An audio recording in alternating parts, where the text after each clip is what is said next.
નમસ્કાર વિદ્યાર્થીઓ, હું જાડેજા યોગરાજસિંહ. આપણે 12મું ધોરણ પાર્ટ 1 એકાઉન્ટ એની અંદર જે પહેલું ચેપ્ટર છે ભાગીદારી વિષય પ્રવેશ, એની અંદર પહેલા લેક્ચરની અંદર આપણે ભાગીદારી, પછી ભાગીદાર અને જે એના લક્ષણો છે એ લક્ષણો વિશે આપણે ચર્ચા કરેલી હતી. હવે પાછો એક ટોપિક બીજો આપણે લઈએ કે ભાગીદારી કરારનામું. એમ આગળ એક આપણે એવું તો ભાગીદારી કરારનામાની અંદર કે કરાર કેવો હોવો જોઈએ, તો કે લેખિત અથવા મૌખિક. પછી પૂછે કેવો ઈચ્છનીય છે, તો આપણે શું લખીએ? લેખિત. તો એ કરારમાં શું હોઈ શકે એમ કે કરાર એટલે શું? તો કરારનામું એટલે ટૂંકમાં એક જાતનું લખાણ અથવા તો શરત. શું? એક જાતની શરત કયો. પણ આપણે અહીંયા શરતના સંદર્ભ ન વપરાય, પણ પેઢી જે છે, ધંધો છે, એ પ્રમાણે આપણે એને શબ્દ વાક્ય રચના વાપરવી પડે. એટલે કે ભાગીદારી કરારનામું. હવે એક માર્કનો ક્વેશ્ચન તો અહીંયા આવવાનું નથી, પણ અમુક વસ્તુ અહીંયા જે છે કે જે તમારે વિકલ્પમાં આવી શકવાની શક્યતા રહે છે તમારે. તો એક એક વિગત આપણે જોતા જઈએ એની અંદર અને સમજતા જઈએ. મેં અહીંયા મુખ્ય મુદ્દા જે છે એ દર્શાવેલા છે. હવે ભાગીદારી કરારનામું જે છે, શું છે ભાગીદારી કરારનામું? ટેક્સ્ટ બુકમાં જોશો એટલે તમને શરૂઆતમાં જે છે એ પેરેગ્રાફ તમને એક આપેલો હશે. શરૂઆતમાં શું હશે? પેરેગ્રાફ આપેલો હશે. ત્યાં તમને એક બીજો પેરેગ્રાફ આપ્યો ને, બીજો પેરેગ્રાફ. બીજા પેરેગ્રાફની અંદર તમે પેજ નંબર 2 જોશો ને, પેજ નંબર 2, એમાં ભાગીદારી કરારનામું આપણું હેડિંગ આપ્યું છે. એ પહેલો પેરેગ્રાફ પૂરો થઈ જાય પછી બીજો પેરેગ્રાફ આપણને આપ્યો છે.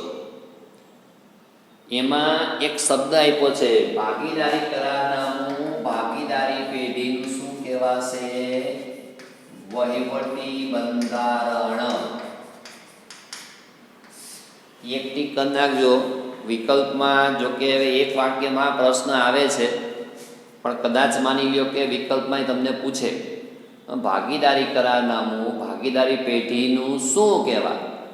ભાગીદારી કરારનામું ભાગીદારી પેઢીનું શું કહેવાય? તો કે વહીવટી બંધારણ કહેવાશે. શું કહેવાશે? વહીવટી બંધારણ જે છે એ કહેવાશે. હવે અહીંયા વહીવટી બંધારણ એટલે શું? તો વહીવટી બંધારણ એટલે કેમ આપણે દેશ જે છે તો આપણા દેશનું પણ બંધારણ હોય છે. એ બંધારણના અમુક ચોક્કસ નિયમો ને એમાં હોય છે, કાયદા હોય. તો એ જ રીતે ધંધાની અંદર પણ શું હશે? ચોક્કસ આવા નિયમો હશે. તો જોઈએ આપણે પહેલી આપણને શું આપી છે કે કરારનામું જે છે, કરારનામામાં કઈ કઈ વિગત હોઈ શકે? તો કરારનામામાં પહેલું શું કીધું? ભાગીદારની વિગતો. ભાગીદારની વિગતો એટલે ભાગીદારનું નામ આવે, પછી ભાગીદારનું જે સરનામું છે એ સરનામું આવે કે પેઢીની અંદર આટલા ભાગીદારો છે જેની વિગત અથવા તો જેનું સરનામું જે છે આ પ્રકારેનું છે. અને અન્ય વિગતો એ બધી શેમાં આવે? ભાગીદારોની વિગત થઈ. એ રીતે પેઢીની વિગત આવે કે બીજો મુદ્દો આપણને એ પછી પેઢીની વિગતો. તો પેઢીનું નામ શું છે? પેઢીનું સરનામું શું છે? પેઢી ક્યારે અસ્તિત્વમાં આવી? પેઢી શાના માટે જે છે શરૂ કરવામાં આવી? તો એ બધી વિગત જે છે તેમાં દર્શાવેલી હોય ભાગીદારી કરારનામાની અંદર. એટલે પહેલાં શું આવી? ભાગીદારની વિગત આવી. બીજી કોની એવી? પેઢીની. બંનેમાં સરખું આવશે નામ, બેમાં નામ આવશે. સરનામા, સ્થળ એટલે સરનામું, એમ સ્થળ એટલે જગ્યા, સરનામું. ત્રીજું છે ધંધાનો પ્રકાર, કે ધંધો જે છે એ કયા પ્રકારેનો છે. ધંધાની અંદર ઘણા પ્રકાર આવતા હોય. એમ આપણે સામાન્ય રીતે કેમ કરતા હોય? ભાઈ વાણંદનો ધંધો છે, સ્ટેશનરીનો ધંધો છે, પછી દરજીનો ધંધો છે, પછી કે કટલેરીનો ધંધો છે.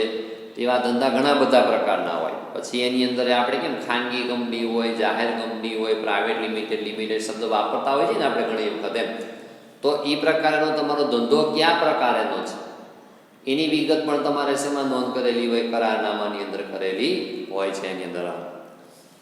પછી ભાગીદારીનો આરંભ.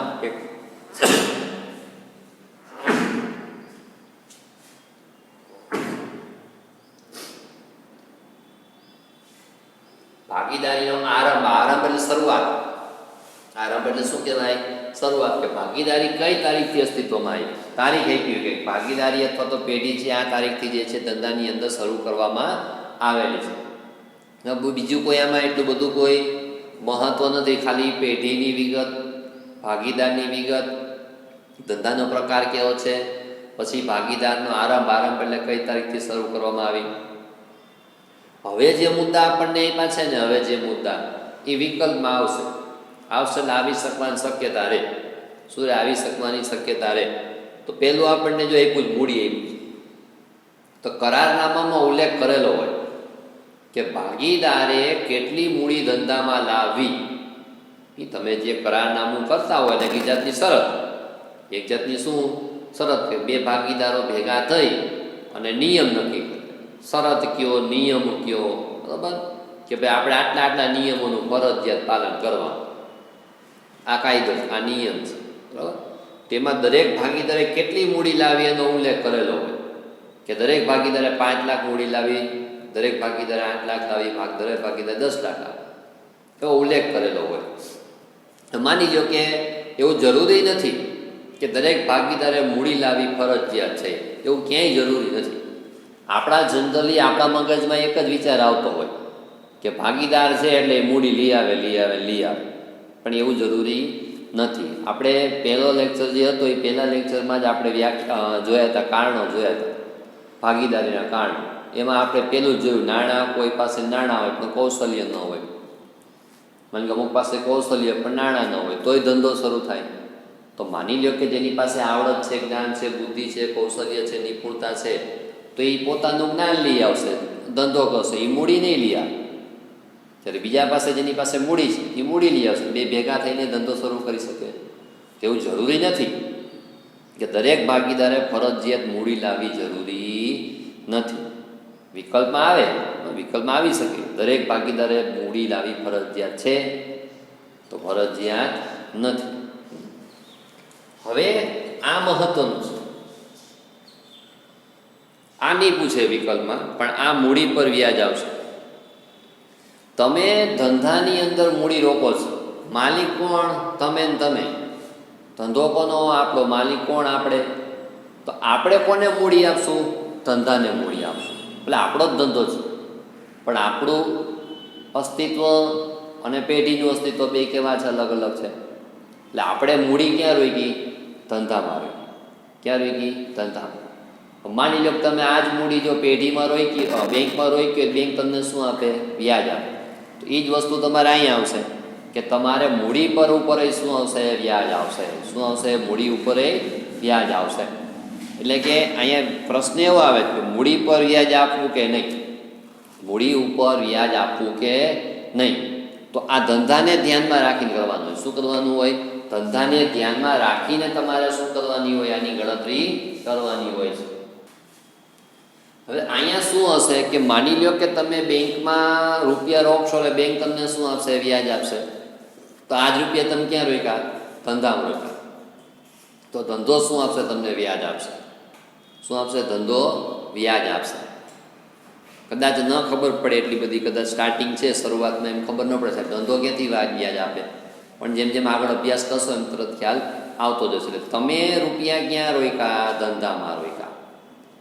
હિસાબ કોનો લખવાનો છે? ધંધાનો લખવાનો છે. હવે માની લ્યો કે તમે ધંધામાં મૂડી રોકો છો તો વ્યાજ તમારે લેવું પડે ધંધા પાસેથી. હવે બે ભાગીદારો છે. કેટલા ભાગીદારો? બે ભાગીદારો. બંને સરખી મૂડી લઈ આવે છે, 5 લાખ 5 લાખ બે મૂડી લઈ આવે છે. હવે તમે જો ધંધા પાસેથી વ્યાજ લેશો તો ધંધામાંથી એટલી રકમ શું થશે? ઘટશે. ધંધામાં એટલી રકમનો શું થાય? ઘટાડો થાય. તો બે ભાગીદારો નક્કી કરે કે ભાઈ 5 લાખ બેયને સરખી રકમ છે તો પછી આપણે શું કામ વ્યાજ લેવું જોઈએ? કારણ કે આપણો જ ધંધો છે, આપણો જ ધંધો છે ને આપણે જ રૂપિયા ધંધામાંથી લઈએ તો આપણે રૂપિયાની ઘટ થશે. તો જો સરખી મૂડી લઈ આવે ને, સરખી મૂડી, તો જનરલી વ્યાજ ક્યાંય ન ગણતરી થાય. પણ અલગ અલગ હોય ને તો વ્યાજ ગણાય. અલગ અલગ એક 5 લાખ લઈ આવે ને એક 10 લાખ લઈ આવે તો પછી જે છે કરારમાં ઉલ્લેખ કરાય કે મૂડી ઉપર આટલા ટકા વ્યાજ થાય. કારણ કે હવે એક વ્યક્તિ 5 લઈ આવે ને એક 10 લઈ આવે તો વ્યાજ ન મળે, તો પછી વધારાની જે વ્યક્તિ મૂડી ધંધામાં રોકે છે એને કાંઈક તો લાભ મળવો જોઈએ ને, એટલા માટે વ્યાજ એને આપવામાં આવે. હવે આ બે વસ્તુ આવે, એક તો મૂડી પર વ્યાજ આપવું કે નહીં આપવું, તો કેટલા ટકા આપવું એ કરારમાં ઉલ્લેખ હોય. હવે માની લ્યો કે જો જોગવાઈ ન હોય, કરારમાં કોઈ પણ જાતનો ઉલ્લેખ કરેલો ન હોય, તો પછી વ્યાજ ગણાય નહીં. તમને કેમ કીધું કે બે 5 લાખ મૂડી લઈ આવે તો પછી કાંઈ વ્યાજ ન ગણાય, પણ એક 5 લાખ લઈ આવે ને એક 10 લાખ લઈ આવે, તો જે વધારે મૂડી ધંધામાં લઈ આવે તો એને કાંઈક તો લાભ મળવો જોઈએ ને, તો એ શું કરશે, મૂડી ઉપર વ્યાજ લેશે. એટલે પ્રશ્ન તમને છે ને વિકલ્પમાં આવે છે, પ્રશ્ન વિકલ્પમાં આવે છે. અને કેવો વિકલ્પ આવે છે કે જો મૂડી પર વ્યાજ અંગે આવો આવશે, જોગવાઈ ન હોય તો, મૂડી પર વ્યાજ અંગે કરારનામામાં જોગવાઈ ન હોય તો કેટલું વ્યાજ ગણાય, એમ કેટલું વ્યાજ ગણાય, તો લખવાનું કાંઈ વ્યાજ ગણાય નહીં. જો વ્યાજની જોગવાઈ હશે તો કરારનામામાં ઉલ્લેખ હશે. જો કોઈ પણ જાતનું વ્યાજ ગણતરી જ ન કરાતી, આપવાનું જ ન હોય, તો પછી કંઈ કરારનામામાં જોગવાઈ કરવાની કંઈ જરૂર નથી. તમને વિકલ્પ એવો આવશે કે મૂડી પર વ્યાજ અંગે કરારનામામાં જોગવાઈ ન હોય તો કેટલા ટકા વ્યાજ અપાય. તો ત્યાં વિકલ્પ એવો હોય છે કાંઈ નહીં, અથવા ગણી ન શકાય, ગણાય નહીં, એવો શબ્દ છે, તો તમારો જવાબ એ આવશે. એ રીતે ઉપાડ આવશે. ઉપાડ એટલે ધંધામાંથી રૂપિયા માલિક ક્યાં લઈ જાય, ઘરે. માની લો કે ધંધો ચલાવે છે, તો એનું ઘરનું જે પણ કાંઈ જરૂરિયાત હશે, જે પણ કાંઈ ઘર ચલાવવા માટે રૂપિયા તો જરૂર પડશે જ ને, તો એ શેમાંથી લેશે, ધંધામાંથી લેશે. હવે એમાંય લિમિટ હોય, વધુમાં વધુ કેટલો ઉપાડે, ભાગીદારો જે છે વધુમાં વધુ કેટલો ઉપાડ કરવો એ કરારનામામાં જોગવાઈ હોય. કારણ કે તમે ઘરનું જે પણ કાંઈ ખર્ચ જે છે એની રકમ ક્યાંથી ઉપાડશો, ધંધામાંથી ઉપાડશો. આજે 1000 લઈ ગયા, કાલ 2000 લઈ ગયા, 500 લઈ ગયા. તો જો ધંધામાંથી રકમ તમે ઉપાડતા જાઓ તો ધંધામાં રકમ ઘટે પાછી. ધંધો ચલાવવા માટે નાણાં તો જરૂર પડે ને, એટલા માટે ત્યાં લિમિટ બાંધી દીધી હોય. શું કરેલી હોય, લિમિટ, કે ભાઈ વધુમાં વધુ કેટલી રકમનો ઉપાડ કરવો એ કરારનામામાં ઉલ્લેખ હોય. કે આખા વર્ષ દરમિયાન તમે 20,000નો જ ઉપાડ કરી શકો, 25,000નો જ ઉપાડ કરી શકો, 10,000નો જ ઉપાડ કરી શકો. તો એ શું થયું, વધુમાં વધુ કેટલી રકમનો ઉપાડ કરવો હોય શેમાં હશે, કરારનામામાં જોગવાઈ હશે. હવે જે રીતે મૂડી ઉપર વ્યાજ છે, એ જ રીતે શું હશે, ઉપાડ ઉપર વ્યાજ. કે જો ધંધામાંથી તમે રકમ ઉપાડતા જાઓ તો ધંધામાં એટલી રકમ ઘટે, એટલે ધંધો શું કરે, જે તે ભાગીદાર પાસેથી વ્યાજ વસૂલ કરશે. શું કરશે, વ્યાજ વસૂલ કરશે. એટલે કે પછી કોઈ ઉપાડ કરે નહીં. કેમ, બેંકમાં રૂપિયા જાજા, બેંકમાં રૂપિયા રહે કંઈ જાજુ વ્યાજ આવે. બેંકમાં તમે ઉપાડી લો વ્યાજ કેવું થઈ જાય, ઓછું થઈ જાય. એ જ વસ્તુ અહીંયા આવે કે ઉપાડ ઉપર વ્યાજ વસૂલ કરવું કે નહીં. કે માની લો કે લિમિટ હોય કે દરેક ભાગીદારે 20,000નો ઉપાડ કરવો, તો 20,000નો ઉપાડ કરી લેતા હોય. અને આ ભાઈ સ્વાભાવિક છે કે ભાઈ ઘરનું જે પણ કાંઈ ચલાવવા માટે ધંધામાંથી રકમ એ ઉપાડાતી જ હોય. તો સરખી રકમ ઉપાડે તો પછી કંઈ વ્યાજ ન ગણાય એમ. પણ જો માની લો કે અલગ અલગ ઉપાડે, કોઈક 2,000 ઉપાડે આખા વર્ષ દરમિયાન, કોઈક 10,000 ઉપાડે, તો પછી વ્યાજ વસૂલ કરાય. તો આની જેમ જ નિયમ આવશે કે જો જોગવાઈ ન હોય તો વ્યાજ છે એ ગણાય નહીં. દરેક સરખી રકમનો ઉપાડ કરતા હોય તો પછી કાંઈ પ્રશ્ન નથી, પણ અલગ અલગ હોય તો. એટલે તમને વિકલ્પ કેવો આવશે કે જો કરારનામામાં જોગવાઈ ન હોય, જોગવાઈ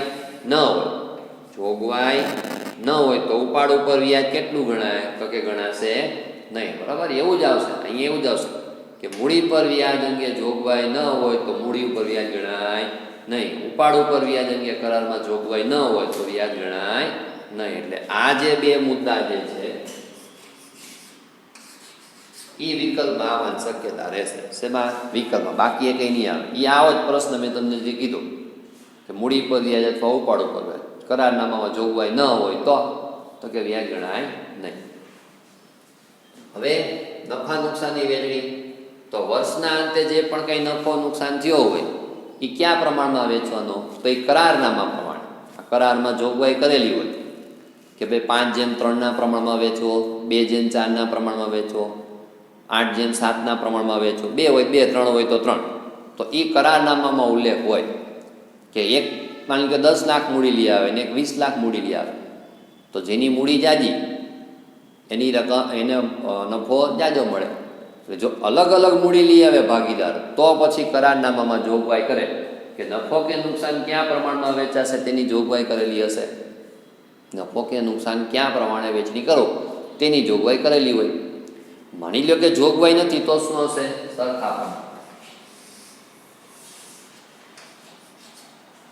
સરખા પ્રમાણમાં નફો વેચાશે કે બધા સરખી મૂડી લઈ આવે બધા ભાગીદારો તો નફો શું થાય? સરખો જ વેચવાનો. એટલે પ્રશ્ન તમને કેવો આવશે કે કરારનામામાં જોગવાઈ ન હોય તો નફો નુકસાન કયા પ્રમાણમાં વેચાય? તો કે સરખા પ્રમાણમાં. એક જેમ એક. એ દાખલા આપણે સ્ટાર્ટ કરશું ને એટલે એમાં તરત ખ્યાલ આવી જશે. પછી એ ભાગીદારને તમારે પગાર, બોનસ, કમિશન કે મહેનતાણું, કારણ કે 3 ભાગીદાર છે તો 3 ભાગીદારને પગાર આપવો, બોનસ આપવું, કમિશન આપવું, મહેનતાણું આપવું કે ન આપવું એમ એ જોગવાઈ. તો હવે માની લો કે 2 ભાગીદારો છે, ભાઈ 2 ભાગીદારો ધંધામાં પૂરતું કામગીરી કરે, સક્રિય છે ને શું કહેવાય? સક્રિય ભાગીદાર.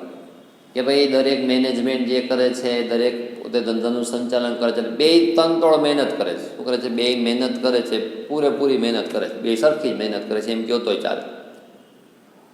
તો પછી પગાર ન અપાય, વ્યાજ ન અપાય, બોનસ ન અપાય, કમિશન ન અપાય, મહેનતાણું પણ ન અપાય. કારણ કે એ રકમ તમે ભાગીદારને આપશો તો ધંધામાંથી રકમ ઘટશે અને નફો જે છે એ કોનો છે? ભાગીદારનો જ છે. શું થશે? ભાગીદારનો જ નફો છે. એટલે તમે પગાર આપો, વ્યાજ આપો, બોનસ આપો, એનાથી કંઈ ફેર પડવાનો નથી. આ ક્યારે અપાય ભાગીદારને? પગાર, બોનસ, વ્યાજ, કમિશન ક્યારે અપાય?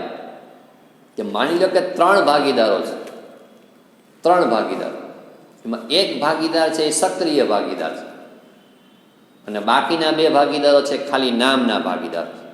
એટલે કે 2 ભાગીદારો શું કરે? આવે, બેસે, જોવે અને કાંઈ કામગીરી ન કરે, ખાલી ઇન્ક્વાયરી કરીને થોડું ઘણું જોઈને આખું બેસવાનું કામ કરે અને કામ પતે એટલે વૈયા. પણ એક ભાગીદાર એવો છે બધું ધ્યાન આપે છે. બહાર ઉત્પાદન કેટલું થયું, વેચાણ કેટલું થયું, બહારના ગ્રાહકોને કઈ રીતે ડીલ કરવા, પાર્ટીને કઈ રીતે જવાબ આપવો, એને મળવા જવાનું, પેમેન્ટ કેટલું આવ્યું, પેમેન્ટ નથી આવ્યું કેટલું, બધું જવાબદારી સંભાળે છે. ત્યારે બાકીના 2 ભાગીદારો કાંઈ કરતા નથી.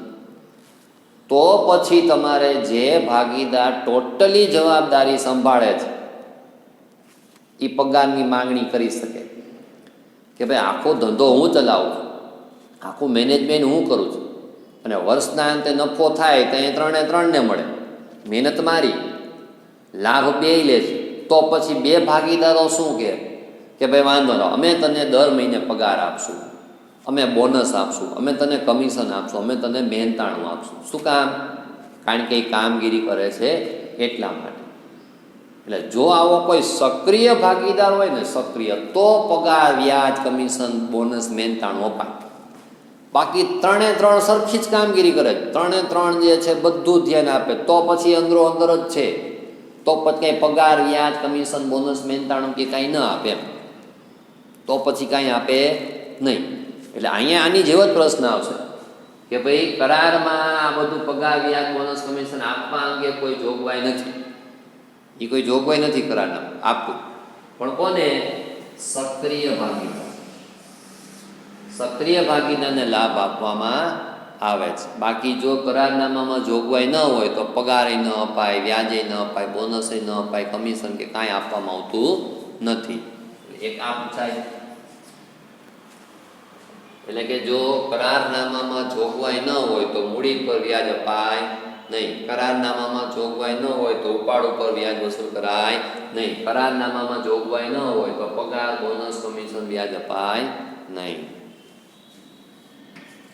આ મુદ્દો બહુ જ મહત્વનો છે. કેવો છે? મહત્વનો છે કે ભાગીદારે પેઢીને આપેલી લોન. કોને? ભાગીદારે પેઢીને આપેલી લોન. ધંધામાં મૂડીની જરૂરિયાત હોય એટલે તમે શું કરશો? બેંક પાસેથી લોન લેશો. એ કાગળિયા બધું ડોક્યુમેન્ટ ને બધું તૈયાર કરશો ત્યારે બેંક પાસે તમને લોન મળે. એને દર મહિને તમારે વ્યાજ, દર વર્ષે મહિને કે વર્ષે વ્યાજ તમારે આપવું પડે. તો એ વ્યાજ જાજુ બધું હોય. એના કરતાં ભાગીદાર એમ કે ભાઈ મારી પાસે રૂપિયા પડ્યા છે, મારી પાસે બચત પડેલી તો એ બચત હું ધંધામાં રોકું, લોન આપું. ધંધાને શું આપું? લોન આપું. તો તમે જેમ બેંક પાસેથી લોન લ્યો છો તો તમારે બેંકને શું આપવું પડે? વ્યાજ આપવું પડે. તો આ રકમ તમે કોની પાસેથી લીધી? ભાગીદાર પાસેથી લીધી. કોની પાસેથી? ભાગીદાર પાસેથી. તો પણ તમારે વ્યાજ એને આપવું પડે ભાગીદારને. એટલે પેઢી આપશે. કોણ આપશે? પેઢી. એટલે બહુ જ મહત્વનો મુદ્દો છે કે અહીંયા ભાગીદારે પેઢીને આપી હોય તો જો જે તમે કરારનામામાં જોગવાઈ કરો એટલા ટકા તમારે આપવાના કે વહેલો અમે તને 8% આપશું, 10% આપું, 12% આપશું, 5%, 3%. કરારનામામાં જોગવાઈ હોય તો. માની લો કે જોગવાઈ ન હોય, કાંઈ જોગવાઈ નથી, તો નિયમ પ્રમાણે 6% વ્યાજ અપાય. એટલું 6% છે એ શું કરવામાં આવે છે? વ્યાજ આપવામાં આવે છે. કરારનામામાં જોગવાઈ ન હોય તો ફરજિયાત કેટલા? 6%. અહીંયા ભૂલ થાય છે. આ જે છે ને વિકલ્પમાં ભૂલ થાય છે.